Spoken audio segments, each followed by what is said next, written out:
연준의 금리 인상 대책을 두고 시간이 갈수록 이 각종 비판들이 쏟아져 나오고 있습니다. 오늘 월가에서 가장 주목을 받았던 내용 중에 하나도 미국이 아베노믹스의 핵심인 YCC를 도입해야 된다. 즉 수익률 곡선 통제를 제3의 통화 정책 수단으로 도입해야 된다는 의미인데요. 이건 과연 무슨 말일까요? 오늘은 이 문제에 대해 알아보겠습니다. 도움 말씀에 한국경제신문의 한상춘 논설위원 나와 계십니다. 안녕하십니까? 네, 안녕하십니까? 네, 오늘 미국 증시 이 움직임을 확실히 잘 해석할 필요가 있을 것 같습니다. 혼탁한 가운데서도 그래도 잘 살아났다라는 평가들이 있는데 어떻게 생각하십니까? 네, 오늘은 증시보다도 예. 채권 시장 금리 움직임이 아마 미국의 금융 시장에서 핵심이 됐다 이렇게 보시면 되겠습니다. 시청자 여러분께서는 우리 정 PD가 제시하신 채권 시장의 대학살이 무슨 얘기냐? 예. 오히려 그 장 이렇게 마감으로 보면 전일 대비해서 채권 금리가 떨어졌으면 예. 채권 가격이 올라갔으니까 저 제목이 좀 이상하지 않느냐 하는 이 측의 얘기할 수가 있습니다는 오늘 그 채권의 그래프 보면 장중에 미국의 2년물 금리가 4.85까지 올라갔습니다. 예. 그리고 미국의 10년물 금리가 4%, 마의 4% 임박했던 상황이거든요. 그러다 보니까 10년물 같은 경우에는 채권 금리가 한때 3.3% 밑으로 떨어졌지 않습니까? 그렇죠. 이것이 이제 4%대 가니까 그만큼 채권 가격은 많이 폭락하게 되는 거거든요. 그래서 채권 시장의 대학살이다. 소위 2차 테이퍼 텐트림. 이 요인은 이제 아시겠습니다는 1월에 그 CPI, 예. PPI, 그다음에 PC 3대 지표가 예상보다 높게 나옴에 따라서 3월에 그 페드에서 0.25냐, 0.5냐 그래서 인상폭을 갖고 이제 사실 그 논란이 되고 있습니다는 0.5%포인트 이게 높으면 채권 금리가 올라가거든요. 특히 정책 금리에 가장 그 민감한 게 2년물 금리 아니겠습니까? 예. 2년물 금리는 오늘 4.859까지 올라가서 아마 시청자 여러분 기억나실지 모르겠습니다는 2007년 7월 예. 서프라임 모임 직전에 그 수준 대비해서 가장 최고 수준이다 이렇게 보시면 되겠습니다. 그리고 장 마감에는 사실 여러 가지 페드 인사들이 온화한 발언을 계기로 해서 예. 채권 금리가 안정을 찾으면서 미국 증시에서도 이렇게 반발 매수와 함께 올라가는 모습을 보였다 이렇게 볼 때는데요. 지금 관심은 그렇습니다. 좀 마감 짓습니다. 예. 장중에는 굉장히 많이 채권 금리가 많이 올라갔다 하는 것을 말씀드리는데요. 결과적으로 보면 그 페드의 대응에 대해서 이제 시간이 가면 갈수록 바이든 정부든 월가든 시장이든 갈수록 비판을 많이 일고 있다는 얘기입니다. 예. 그런 측면에서 지금 세 가지 이렇게 페드에서 던지는 질문이 있는데요. 하나는 지금은 이렇게 인플레가 다중공선형 인플레라 이렇게 얘기하거든요. 그래서 총수요 측인 인플레 대책인 금리 인상만 가지고 이게 잡히겠느냐 하는 측면 이게 이제 하나 던지는 질문이고요.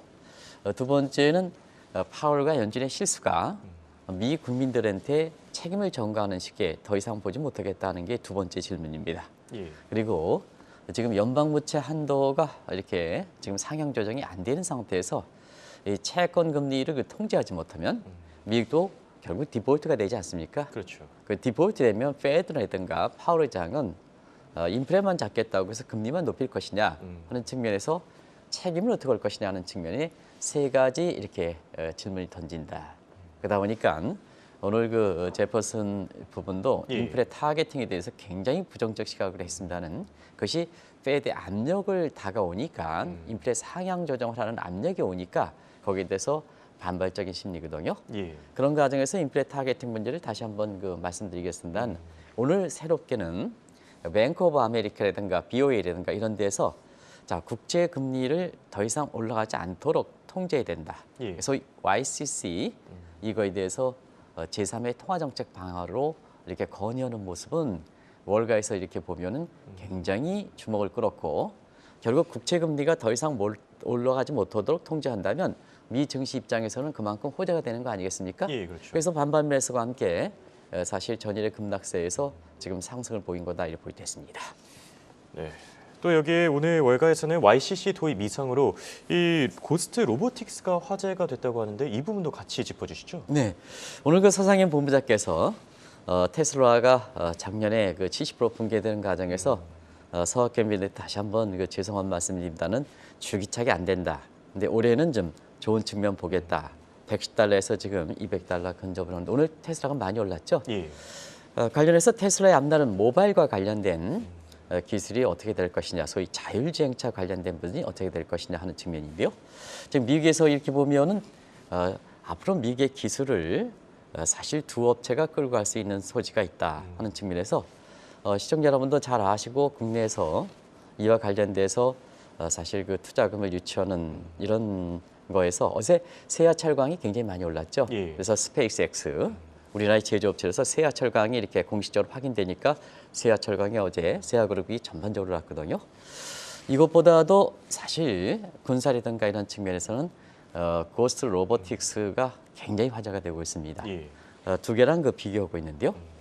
스페이스X는 그 대중화에 지금 이렇게 다가서고 있습니다는 고스트 로보틱스 같은 경우는 미군의 이렇게 그 사실 그 이렇게 뭐라 할까요? 이렇게 국방에 예. 국방에 이렇게 응찰을 해서 거기에 도입이 되는 사이거든요. 예. 뭐 아시겠습니다만 미국의 그 국방에 이렇게 응찰을 해서 거기에 그 이렇게 수렵 납품을 했다 하는 것은 예. 더 이상 뭐 검증이 필요 없죠. 음. 뭐 첨단 기술이 미국의 군사력에 의해서 나오는 거니까 예, 그렇죠. 거기에서 고스트 로보틱스에 대해서는 굉장히 긍정적 평가하는데요. 두 가지 측면에서 두 가지 스페이스X와 고스트 로보틱스를 부과하는데요. 사실 성장성이라든가 수익성 측면에서는 이미 미국에 납품이 되기 때문에 스페이스X보다는 더 유망하지 않느냐. 첨단 기술을 가지고 이게 두 가지 하는데요. 예. 그런 측면에서 고스트 로보틱스에 가점을 주는 상태고요. 왜 이 얘기를 하냐면 국내에도 사실 그 국내 제조 기술이 이렇게 뛰어난지는 몰랐습니다. 예. 그래서 스페이스X의 제조 기술은 세아그룹이 지금 국내 증시에서 화제가 되고 있지 않습니까? 그렇죠. 그런 측면에서 고스트 로보틱스도 조만간 국내 업체와 이렇게 제조 기술, 제조 문제에 대해서 아마 합의하는 걸 이렇게 알고 있습니다. 예.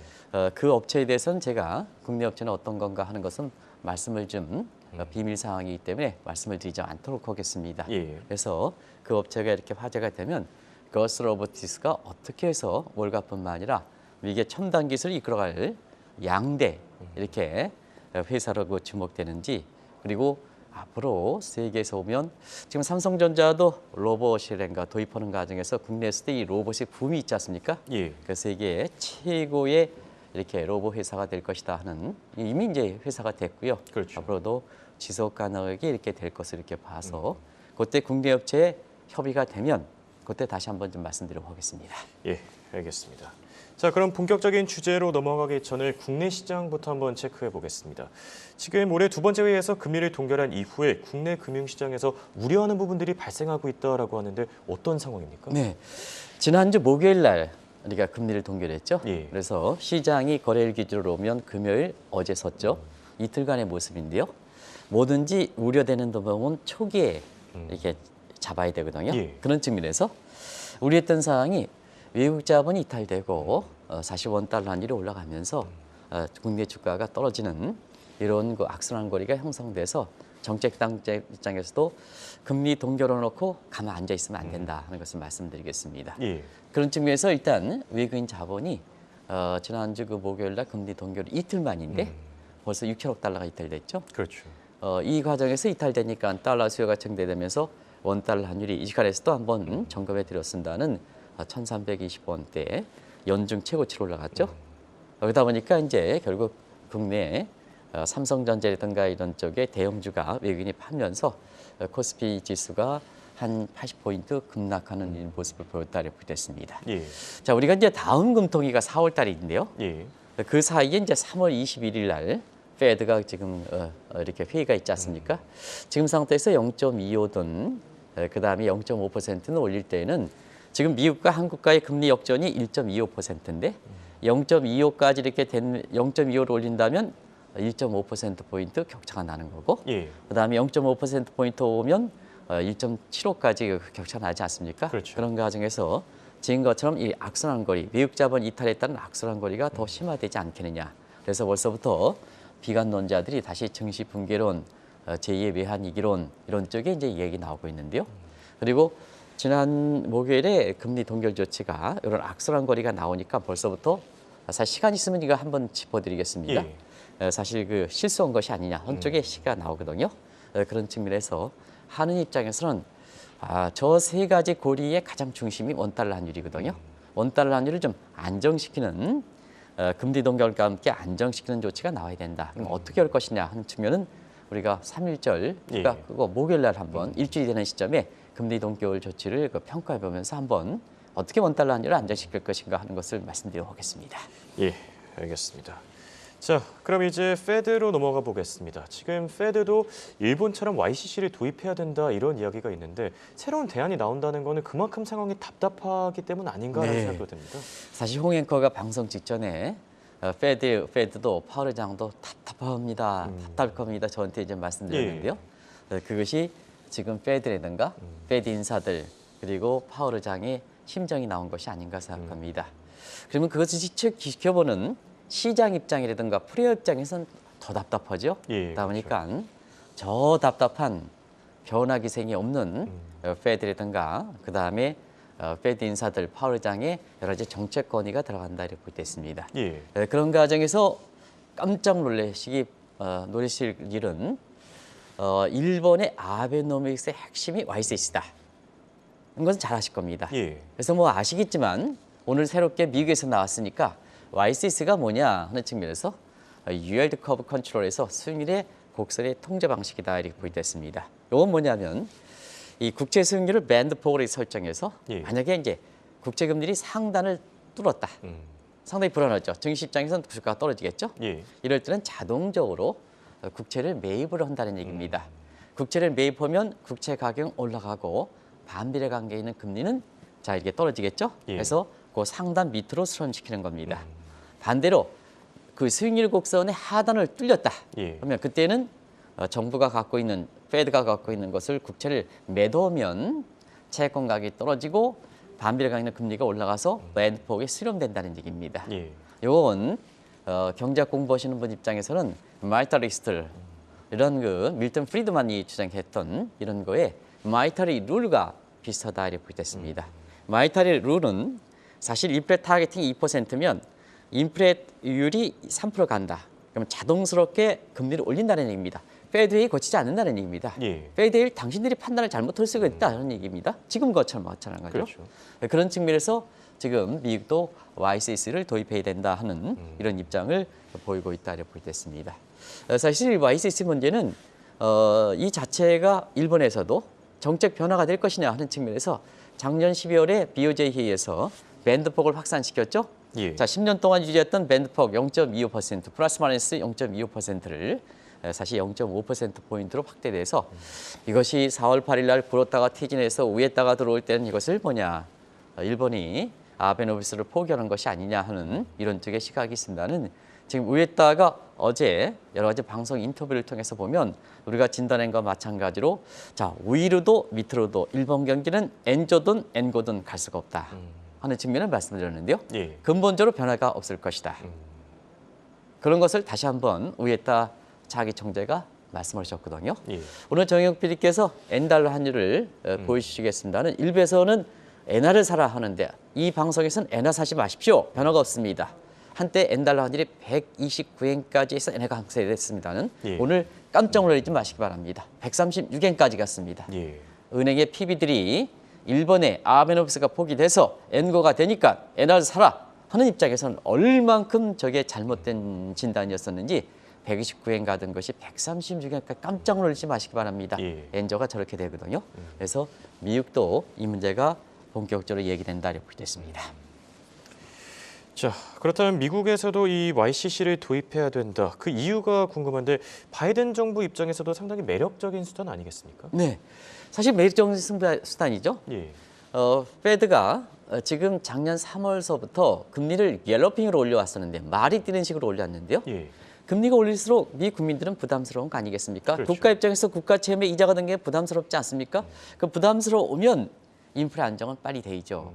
그런데 1월 달을 계기로 해서 본격적으로 물가를 잡히다가 1월 달에 예상선이 1월 소비자 물가가 6.1% 내지는 6.2% 예상보다 벗어났지 않습니까? 예. 6.3%까지 예상하고 PPE, 그다음 PPI, PC 같은 것도 다 이렇게 예상선을 벗어나다 보니까 페드가 문매를 방하고 그다음에 파월도 궁지에 몰린다 이렇게 됐습니다.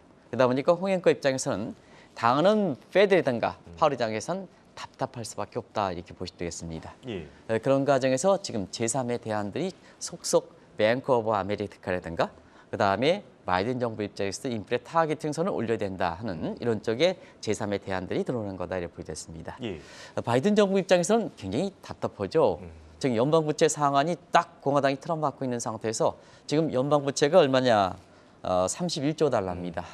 이게 10년 내에 증액으로 20조 달러. 예. 이게 이제 국채가 위험수가 되니까 원리금 상환 부담에 이게 기하급수적으로 늘어나는 겁니다.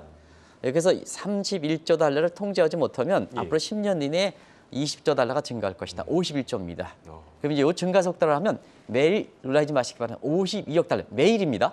52억 달러입니다. 예. 여기다 보니까 이 국채 상한 연방부채 상한 자꾸 조정만 가는 안 되지 않느냐. 그러면 금리를 통제를 해야 된다. 예. 금리를 통제를 해야 된다. 그러면 금리를 통제하면 원리금 상환 부담을 좀 줄일 수 있지 않느냐.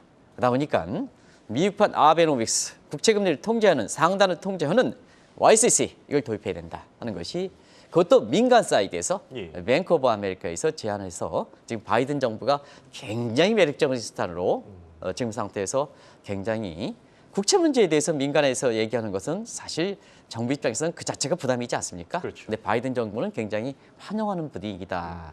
대신에 페드라든가 파월 의장은 궁지에 몰리고 있다 이렇게 보게 됐습니다.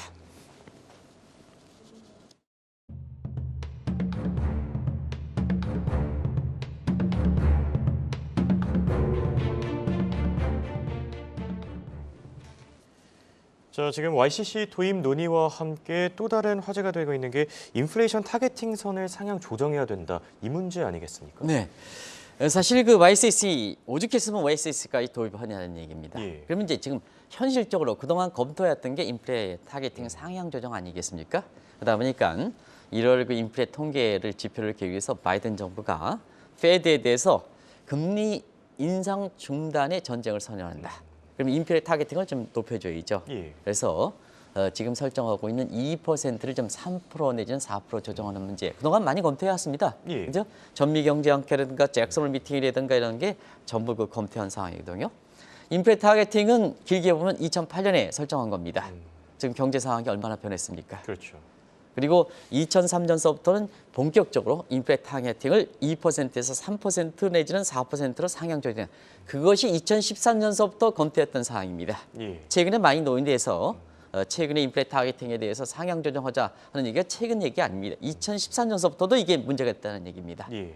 그런 과정에서 지금 바이든 정부 입장에서는 당신네들이 맡겨놨는데 인플레 안 돼. 그러다 보니까 국민들 더 이상 희생시킬 수 없어. 국가도 디폴트 돼. 그러면 바이든 정부가 한편에서는 금리 인상에 대해서 더 이상 전향적으로 가져가지 말고 인플레 타겟팅 올려라. 자, 인플레 타겟팅 올려라. 하는 측면에서 그동안 학계를 중심으로 해서 많이 검토했지 않습니까?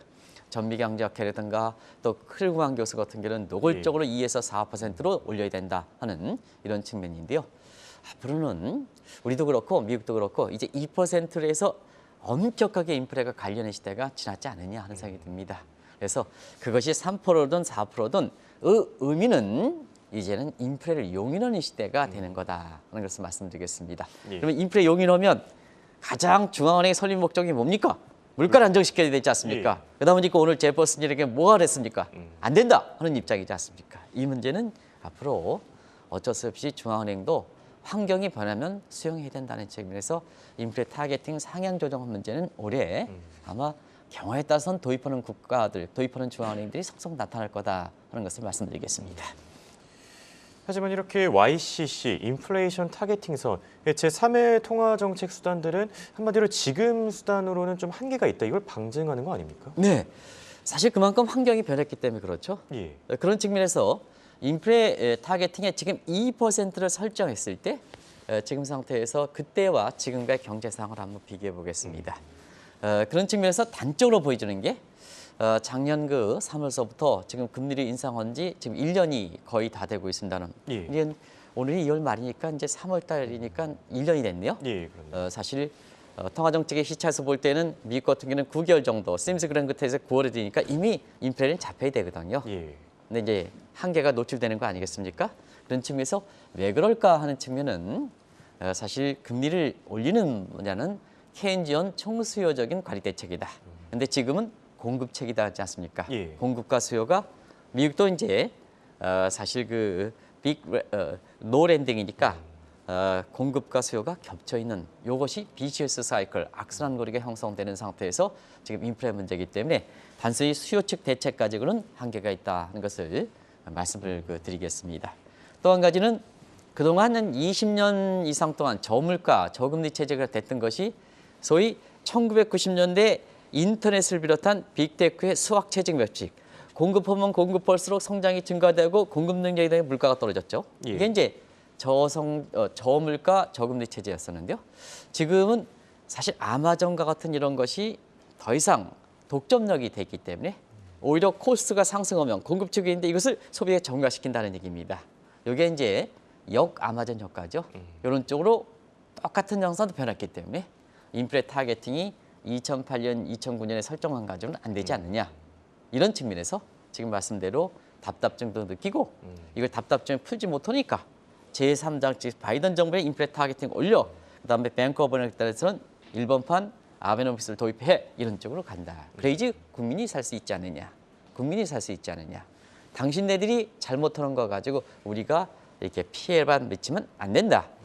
사실 페드라든가 그다음에 파월 의장도 결과적으로 국민의 세금 가지고 먹고 사는 사람 아니겠습니까? 예. 국민이 살아야 중앙은행이 살죠. 중앙은행이 국민을 어렵게 하고 고답적지에서 되지도 않는 정책 가지고 계속 이렇게 하면 국민은 불만을 심화시킬 수밖에 없고 그 사람들은 쫓아내야죠. 예. 쫓아내야죠. 어제 이렇게 우리나라도 국회에서 일이 있는 거 마찬가지로 그렇게 예. 되는 게 국민의 심리 아니겠습니까? 그런 측면에서 미국도 그런 상황이 닥친다고 보겠습니다. 사실 이건 페드뿐만 아니라 한국은행도 좀 마찬가지일 것 같은데요. 이창용 하는 총재의 고민도 깊어지지 않겠습니까? 네, 우리는 더 심하죠. 예. 미국은 그래도 경제라도 괜찮죠. 우리는 4분기 성장률이 마이너스 0.4% 정도죠. 그리고 물가도 소비자 물가상 5.2%인데 미국식 편제 방식으로 하면 우리가 7% 후반대란 말이에요. 예. 그럼 우리는 금리는 미국보다 더 빨리 올렸지 않습니까? 이창용 총재라든가 금통위원들 이렇게 해서 잘났다고 이렇게 나오면 안 되는 겁니다. 고개를 숙이고 이 문제에 대해서 어떻게 이렇게 되느냐 근본적으로 검토해야죠. 예. 그래서 오히려 페드보다도 우리가 아유 금리를 올렸다 내렸다. 미국식으로 금리를 올리면 우리도 올려 이렇게 해가지고는 안 된다는 얘기입니다. 우리가 더 어렵다 이겁니다. 우리가 예. 성장률도 미국보다 더 안 좋고 물가도 미국보다 잡히지 않고 먼저 국민들이 이렇게 해서 국민들이 원하지 않는데도 불구하고 2021년 8월부터 금리를 올렸지 않습니까? 예. 금통위원들 쫙 고개를 숙여서 지금 상태에서는 보다 근본적인 한국 경제 현실을 검토해야 된다는 것을 말씀드리겠습니다. 예. 자, 끝으로 한은의 대응, 이제는 완전히 달라져야 된다. 이런 시각이 있는데 이건 무슨 내용입니까? 네, 지금은 경제 환경이 완전히 변했습니다. 예. 종전의 이론이 먹히지 않습니다. 종전의 대응 맛이 먹히지 않았습니다. 그래서 제3의 대안들이 나오는 거다. 예. 그래서 재정정책 측면에서는 제3의 대안이 페이거라든가 간전 정책이라든가 이런 게 좀 속속 나오는 거죠. 예. 이런 정책에 대해서는 다들 알 겁니다. 통화 정책도 이제는 물가가 올라갔다 해서 금리를 인상하고 물가가 안정됐다고 해서 금리를 올리고 이 정책까지는 안 된다. 예. 그 수단까지 안 된다. 그래서 환경이 변한 만큼 제3의 통화 정책 대안들이 속속 나오고 있다. 그것이 인플레 타겟팅을 상향 조정하는 문제든 예. 오늘 미국에서도 아베노믹스의 핵심인 YCS를 도입하자 하는 문제든 이 문제거든요. 이거는 주가가 오늘 하루 이틀 올라갔다 내려갔다 이 문제가 아니다. 예. 근본적으로 증시 구조가 바뀌는 거다. 정책 구조가 바뀌는 거다 하는 측면에서 이러한 정책 변화에 대해서 한국은행도 고민돼야 되고 국민도 고민해야 되지만 지금 상태에서 윤석열 정부는 어떻게 해야 될까 하는 측면에서는 미국보다 우리가 경제 발전 단계가 낮습니다. 예. 경제 탄력이 좋습니다. 높아야 됩니다. 이런 측면에서는 지금 당장 가져갈 수 있는 게 인플레 타겟팅을 우리가 미국보다 경제 발전 단계가 낮은데도 똑같이 미국식 따라갔지 인플레 타겟팅을 2% 하면 안 된다는 거거든요. 그래서 윤석열 정부 입장에서는 다른 거 주도하지 마시고 예. 인플레 타겟팅에서 지금 2%를 3% 내지는 4% 좀 당장 좀 올리면 자, 그만큼 인플레 용인하는 시대가 이렇게 되면서 경기 부양, 역성장하는 경기 부양이라든가 이런 것을 좀 경기 부양할 수 있지 않느냐. 그래야지 어제 윤석열 대통령이 강조했던 내수가 확대되는 거지. 자, 인플레 타겟팅 그들이 2%면 금리를 더 올려야 되지 않습니까? 내수가 확대되겠습니까? 요 문제, 그거 뭐냐, 구속력을 범위를 확대시켜야 무슨 내수 확대고 뭐 이렇게 되는 거지 않습니까? 예. 국민들은 가계부채에 의해서 좀 고금 내서 이렇게 지금 부담이 되면 어떻게 내수 확대가 되겠습니까? 그런 선에 대해서 근본적 검토하는데 우리는 미국보다 인플레 타겟팅을 상향 조정하는 문제를 더 전향적으로 검토할 수 있는 여건이다. 이걸 꼭 좀 말씀드리겠습니다. 예. 이제는 어느 정도 인플레이션과 같이 살아가는 시대가 도래하지 않았나 생각이 듭니다. 지금까지 도움 말씀에 한국경제신문의 한상춘 논사위원이었습니다. 네, 고맙습니다. 네, 고맙습니다.